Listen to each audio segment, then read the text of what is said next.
So you got yourself an action camera and you're just not getting the results that you're looking for. Well, here are a few tips and tricks to help you get that cinematic look that you're after. Whether you're shooting a GoPro or a DJI action, these are pretty much the industry standard to get that cinematic feel. Today we're filming in the town of Spectre, if the wind doesn't blow us away. This is actually the location where they filmed the movie The Big Fish by Tim Burton, and this was the town in the dark forest. So you got the shoes on the power line there, and then this is the tree, the arches that they walk through to enter the dark forest. What's crazy about this is this tree is actually just styrofoam. Today we're filming on the Pocket 3. We got the Action 5 Pro in my little handheld deal here. More on that in a little bit though. So tip number one, you got to get out of auto. You got to shoot in manual or pro mode if you're on the DJI. This gives you full control of your camera. I know you hear that a lot, but it's true. It really does allow you to dial in that creative feel. You're able to choose shutter speed, ISO, even white balance. Just a minute ago, I filmed this intro and it was in auto white balance and it just looked too blue. I switched it into manual mode, put it on 5600, and now it's perfect. When you're in manual mode, you want to follow the 180-degree shutter rule. What this is you're pretty much going to double your frame rate. Right now, I'm recording in 30 frames per second, so my shutter is at 1/60th of a second.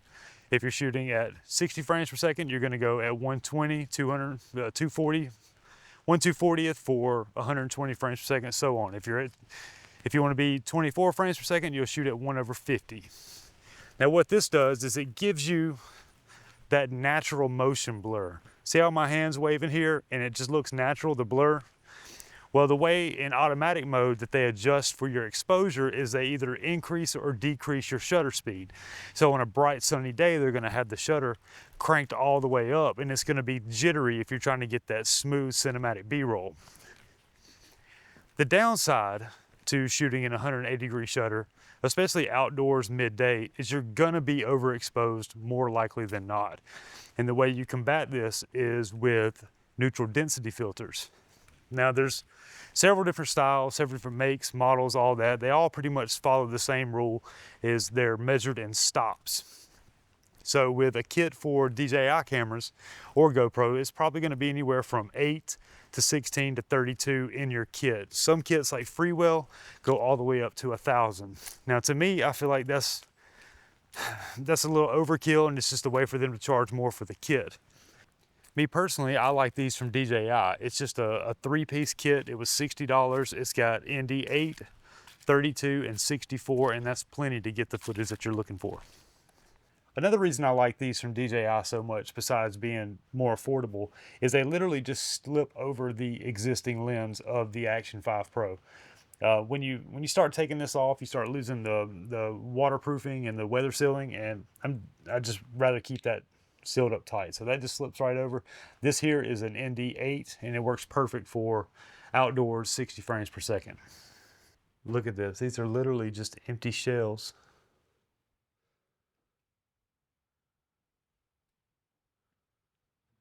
It's crazy to see how Hollywood really does it. Oh. All right, now that we talked about ND filters and the 180-degree shutter rule, let's talk about frame rate. To get that buttery smooth B-roll cinematic feel, you're gonna wanna shoot in either 60 or 120 frames per second. If you already have a 30 frames per second timeline, that means that you can slow your 60 frames per second footage down by 50%. And that's how you get that smooth slow motion. It's not by, I guess you could record in 30 frames per second and just go super slow, but the best way to do it to eliminate, those micro jitters is just shoot at a higher frame rate and slow it down in post. Now me personally, I shoot everything in 30 frames per second. There's a whole nother argument for a whole nother day about that. Some people swear by 24, some people swear by 30. To me, personally, on YouTube, 30 frames per second is best, but if you're shooting a movie or something, or a short film, documentary, you're probably gonna wanna do 24 frames per second. Look at this beauty right here. Oh my goodness. Wow, look at the patina on that thing. That is gorgeous.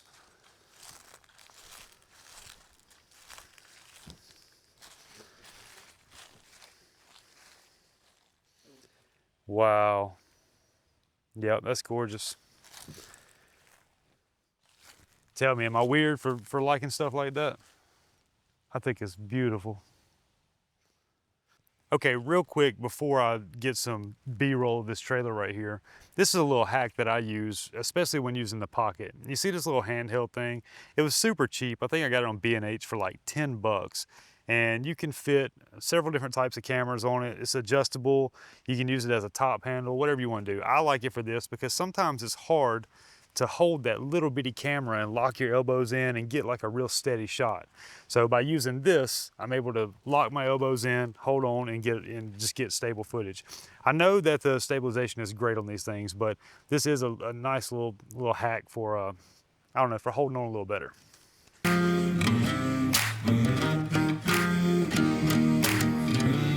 I woke up last night with a ghost in my bed. Told myself I was sick in the head. Closed my eyes to make her go.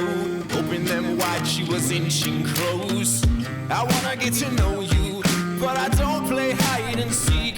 I'm not physical, I'm cynical of things I don't believe. Where did you come from? All right, I don't know if you can see that, but I'm in 60 frames per second with the Rocksteady Plus on. And there's a reason for the Rocksteady Plus, and it's not necessarily stabilization, but we'll talk about that in the next tip. All right, this next tip is huge, probably the second most important on this list. Have you ever looked at cell phone footage or action camera footage and you're like, that's definitely action camera footage? You can just tell. Well, that's because of how wide the field of view is. So you want to go with the most zoomed in, cropped in, telephoto, whatever you want to call it, that the camera offers. Now with the, I don't know about the GoPro, with the Action 5 or the Action lineup, it's going to be standard D-Warp. This gives you a 17 millimeter field of view. And with the Action 5 Pro in particular, you're able to zoom in 2 times. Now this is a digital zoom and not an optical zoom, so you're gonna lose out on resolution a little bit, but it's still gonna make you stand out just a little bit more from all that super wide footage that you get from an action camera. It just makes it not look so much like an action camera. So on the DJI Action, you just long press here in the bottom corner and you'll see it comes up and you just scroll up all the way up to 2 times, and it actually helps a lot. I don't know if you can see that difference there. Oh. But if you long press, then you're able to really zoom in. I don't know how much resolution you actually lose, but it really is worth it. Now that we got you properly exposed and shooting in the right frame rate, let's talk about color. Right now, I'm shooting in the normal or standard color profile. That's typically where I like to live, me personally. But in order to get the most dynamic range, you're gonna wanna shoot in a log format. Now, a log format is basically just a desaturated flat color profile where you go in later in your editing software and add the colors that you want.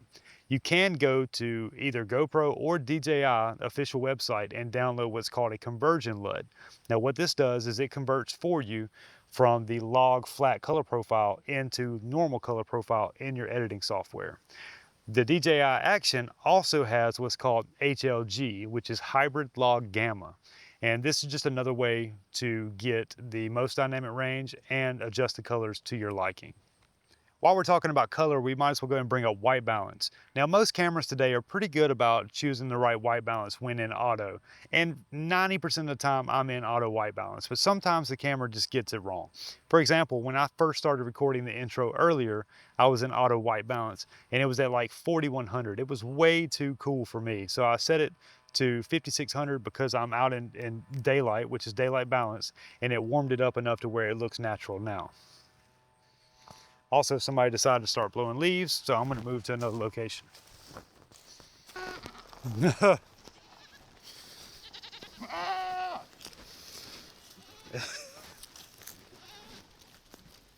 It's a goat parade.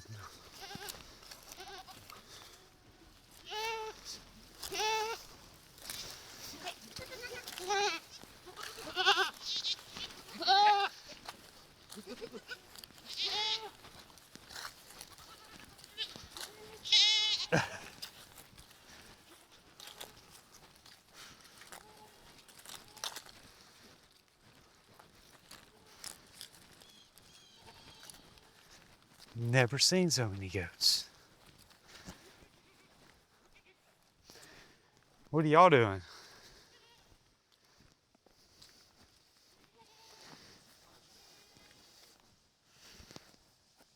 Hey.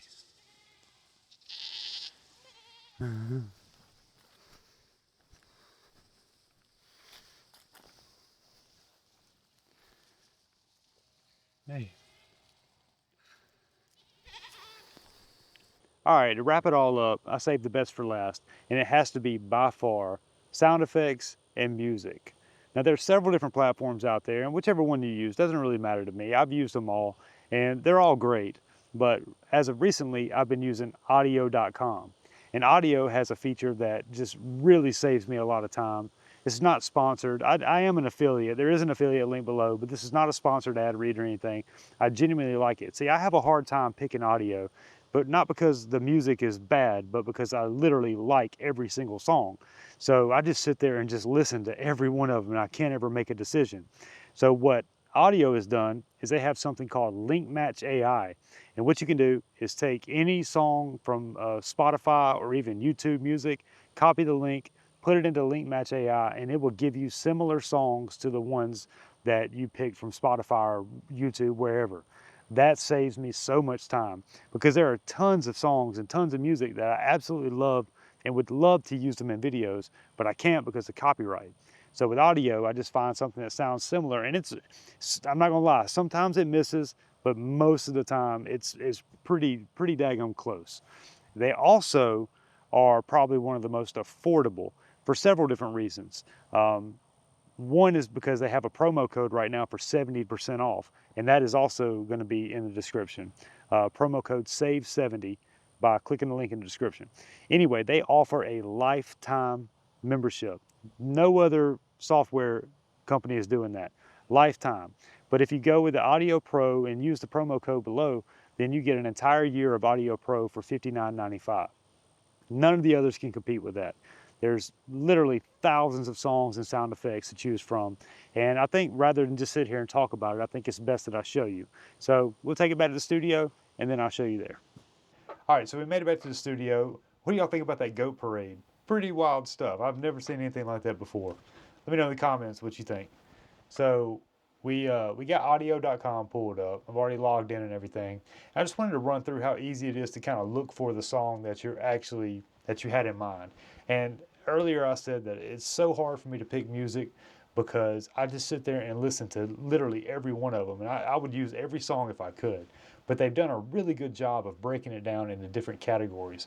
So you see right here, you got mood, genre, instrument, video theme, and video theme is really where I go to. But let's start with mood. So you got aggressive, authentic, burdened, cinematic, cheerful, empowering, like epic. It's all there laid out for you. But the one that I like the most is right here, video theme. So if you scroll on down, you see you got aerials for like drone shots and stuff. Those are all pretty good too. But I like this one right here, slow motion. Because 90% of the time, whenever I'm looking for music, it's to go, over B-roll. So I'm looking for something that's nice and just chill and laid back and just, slow motion. All right, so I got my Spotify liked songs playlist right here, and there's a few from the newest Black Keys album, but this one right here in particular I really, really like, and I've always wanted to find something similar to it to incorporate into a video, but haven't come across it yet on any of these platforms. So what you can do, or better yet, let's go with the Black Keys. This is off their newest album.